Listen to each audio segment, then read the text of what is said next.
Bonjour, pour nos prochains séjours en Laponie, nous avons le plaisir d'accueillir un nouvel intervenant, André Roberti. Bonjour Tania, bonjour à tous.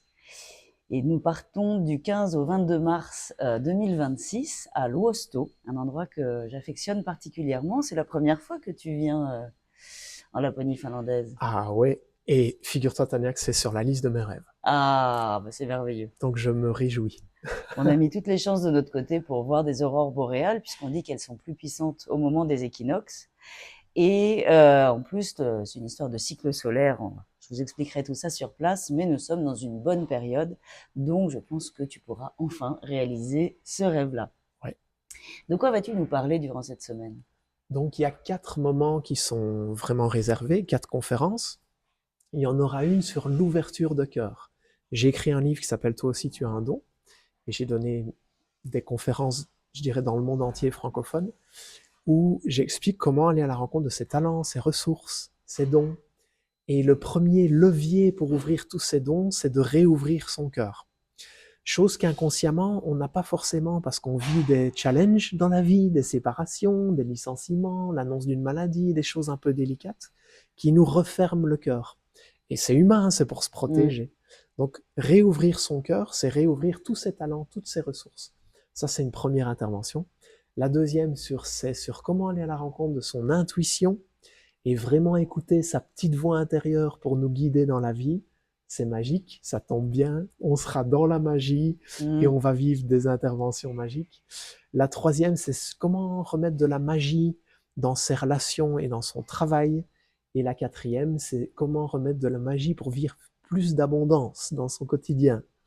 Dans le contexte dans lequel on vit, je pense que ça Ça peut peut être pas intéresser un mal. certain nombre. Oui. Donc voilà, je me réjouis de partager tout ça.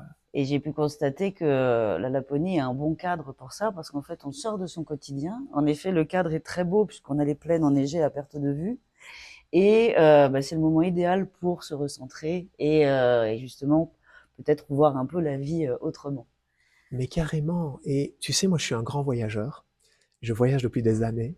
Et j'ai remarqué que dans certains lieux, il y a des choses qui s'activent en moi, Ouais. qui se réveillent, qui sont connectées peut-être à des mémoires, à des lieux. Et je sais que ben, le voyage, ça permet une ouverture personnelle immense. C'est vrai. Et je pense que quand on est appelé à aller dans certains lieux, c'est parce qu'aussi, à l'intérieur, il y a quelque chose qui va se passer. Mm. Donc, je suis appelé à aller en Laponie et je vais vivre des belles choses avec vous.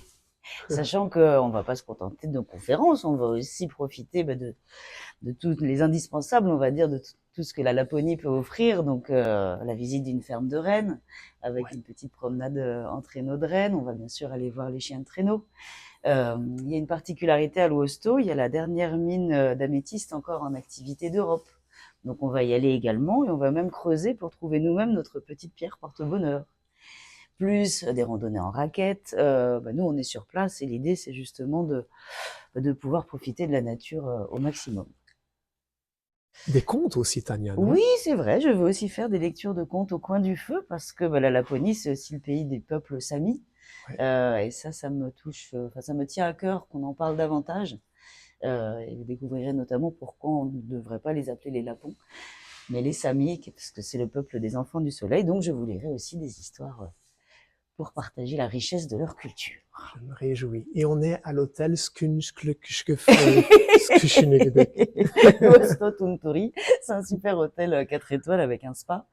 Et mine de rien, quand on a été comme ça en extérieur, bon, il fait pas si froid au mois de mars, on va dire, il fait entre -5 et 0, mais on est quand même bien content d'aller profiter d'un sauna, d'un hammam ou d'un petit jacuzzi. Oui, oui, carrément. Enfin voilà, je me réjouis, je pense que nous allons passer une très belle semaine. Oh, moi aussi, vraiment. Bienvenue!